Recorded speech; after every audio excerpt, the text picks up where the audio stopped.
ಬನ್ನಿ ಸರ್ ಬನ್ನಿ.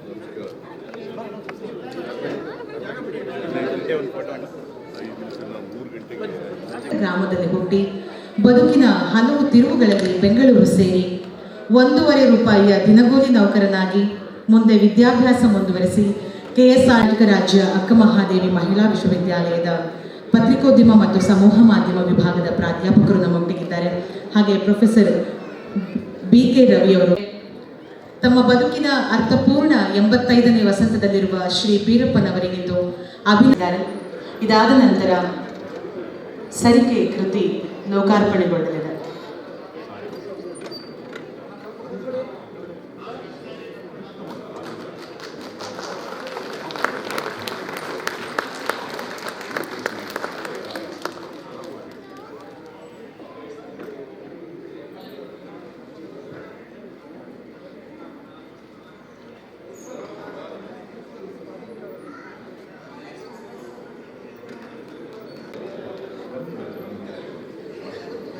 ಇದೀಗ ಶ್ರೀ ಬೀರಪ್ಪನವರ ಬದುಕು ಹಾಗೂ ಸಾಧನೆಯನ್ನ ದಾಖಲಿಸಿರುವಂತಹ ಸರಿಕೆ ಗ್ರಂಥ ಲೋಕಾರ್ಪಣೆಗೊಳ್ಳಲಿದೆ.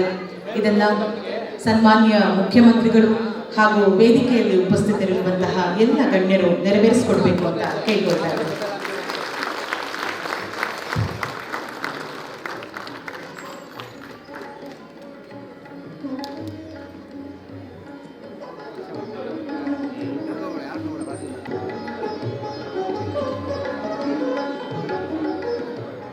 ಬೀರಪ್ಪನವರು ವೃತ್ತಿ ಪ್ರವೃತ್ತಿಗಳಿಂದ ಬಹಳ ದೊಡ್ಡ ಯಶಸ್ಸು, ಕೀರ್ತಿ, ಶ್ರೀಮಂತಿಕೆಯನ್ನು ಗಳಿಸಿದರು.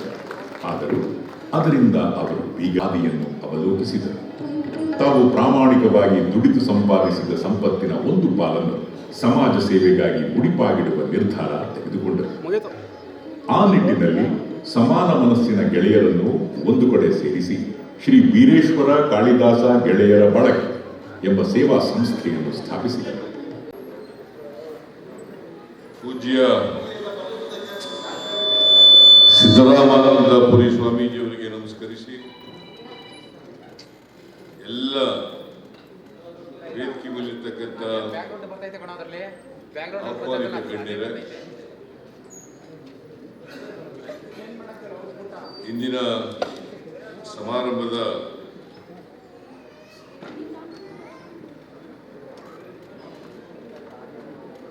ಮಾನ್ಯ 85 ವರ್ಷ ಮುಂದಿನ ತಿಂಗಳು ಪೂರೈಸ್ತಾ ಇದ್ದಾರೆ.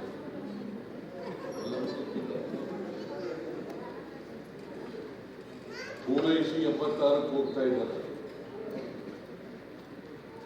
ಅವರು ಲಕ್ಷ್ಮಣ್ ಕೊಡಸೆ ಮತ್ತು ಸುಮನಂದಮ್ಮ ಸಂಪರ್ಕದಲ್ಲಿ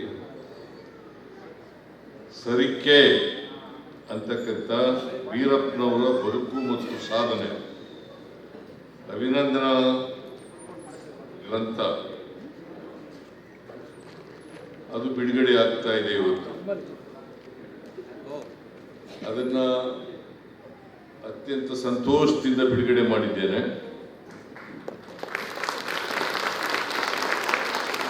ವೀರಪ್ಪನವರು ನನಗೆ 83ರಿಂದ ಪರಿಚಯ.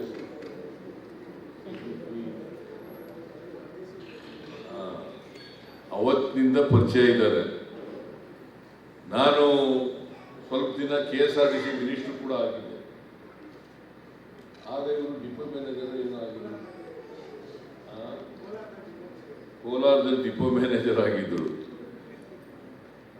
ಇನ್ನು ನಿಕಟವಾದಂಥ ಸಂಪರ್ಕ ಬೆಳೆದಿತ್ತು. ಆಮೇಲೆ ಬರ್ತಾ ಬರ್ತಾ ಇವತ್ತಿನವರಿಗೆ ಅವರು ನನಗೆ ಆತ್ಮೀಯರಷ್ಟೇ ಅಲ್ಲ, ಅವ್ರ ಜೊತೆ ನಿಕಟವಾದಂಥ ಸಂಬಂಧನೂ ಕೂಡ ಬೆಳೀತು. ಮತ್ತು ಸಾರ್ವಜನಿಕವಾಗಿ ಅವರು ಸರ್ಕಾರಿ ನೌಕರಿಯಿಂದ ರಿಟೈರ್ಡ್ ಆದಮೇಲೆ ಸಮಾಜದ ಕೆಲಸವನ್ನು ಮಾಡಿಕೊಡ್ತಾ ಇದ್ದಾರೆ. ಅವರ ಬದುಕನ್ನು ಸಾರ್ಥಕ ಪಡ್ಕೊಂಡಿದ್ದಾರೆ. ಸಮಾಜಮುಖಿಯಾಗಿ ಕೆಲಸ ಮಾಡ್ತಾ ಇದ್ದಾರೆ.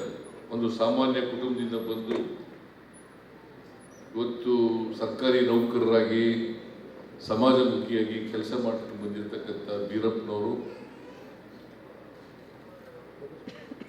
85 ವರ್ಷ ನೀನು ಮುಗಿದೋಯ್ತದೆ, 86ನೇ ವರ್ಷ ಕಾಲಿಡ್ತಾ ಇದ್ದಾರೆ ಅಂತ ಸಂದರ್ಭದಲ್ಲಿ ಒಂದು ಅವರ ಅಭಿನಂದನಾ ಗ್ರಂಥವನ್ನು ತಂದಿದ್ದಾರೆ.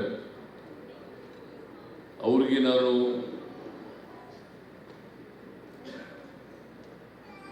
ನೂರು ವರ್ಷಕ್ಕೂ ಹೆಚ್ಚು ಕಾಲ ಬಾಳಲಿ ಅಂತೇಳಿ ಅವ್ರಿಗೆ ನಾನು ಹಾರೈಸ್ತೇನೆ.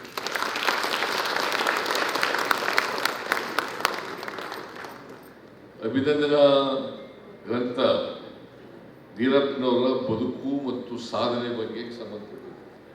ಅವರೇ ಬರೆದಿದ್ದಾರೆ.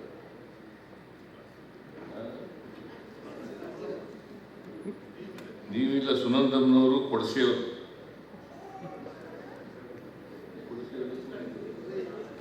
ಅವ್ರ ಸಂಪಾದಕರಲ್ಲಿ ಆಗಿರ್ತಕ್ಕಂಥದ್ದು. ನನಗೆ ಸಮಯ ಇಲ್ಲ ಇದ್ದಿದ್ರೆ ನಾನು ವೀರಪ್ಪನವರ ಈ ಸಮಾರಂಭದಲ್ಲಿ ಪೂರ್ಣ ಇರಬೇಕಾಗಿತ್ತು. ನಾನು ಕ್ಲಾಶ್ ಆಗೋಯ್ತು. ಬಾಬು ಜಗಜೀವನರಾಮ್ ಅವರ ಪುತ್ರಿ ಮೀರಾ ಕುಮಾರ್ ಅವ್ರು ಬಂದಿದ್ದಾರೆ. ಅವ್ರ ಜೊತೆಯಲ್ಲಿ ಕಾರ್ಯಕ್ರಮ ಇದೆ. ಇವತ್ತು ನಾನು ಇದರಲ್ಲಿ ಮಾಗಡಿ ರೋಡ್ನೆಲ್ಲ ಹೋಗ್ಬೇಕಾಗಿದೆ. 3 ಗಂಟೆಗೆ ಅದು ಕಾರ್ಯಕ್ರಮ, ಇಲ್ಲೂ 3 ಗಂಟೆಗೆ ಕಾರ್ಯಕ್ರಮ. ಅದಕ್ಕೆ ನಾನು ಹೇಳಿದೆ ವೀರಪ್ಪನವ್ರಿಗೆ ಕ್ಷಮೆ ಕೇಳಿ ದೀಪ ಹಚ್ಬಿಟ್ಟು ಹೋಗ್ತೀನಿ ಅಂತ ಹೇಳಿದ್ದೆ.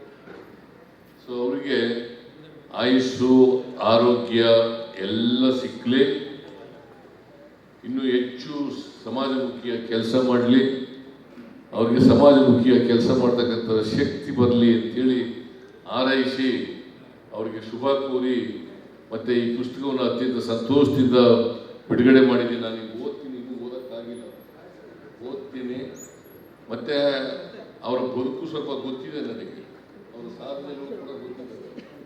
ಆದರೆ ನಿಖರವಾಗಿ ಈ ಪುಸ್ತಕದಲ್ಲಿ ಅವರು ದಾಖಲಿಸಿರೋದ್ರಿಂದ ಅದನ್ನು ನೋಡ್ತೀನಿ ಅಂತ ಹೇಳ್ತಾ ನೀವೆಲ್ಲರಿಗೂ ಧನ್ಯವಾದಗಳನ್ನು ಹೇಳಿ ನನ್ನ ಮಾತನ್ನು ಮುಗಿಸ್ತೇನೆ. ಜೈ ಹಿಂದ್, ಜೈ ಕರ್ನಾಟಕ.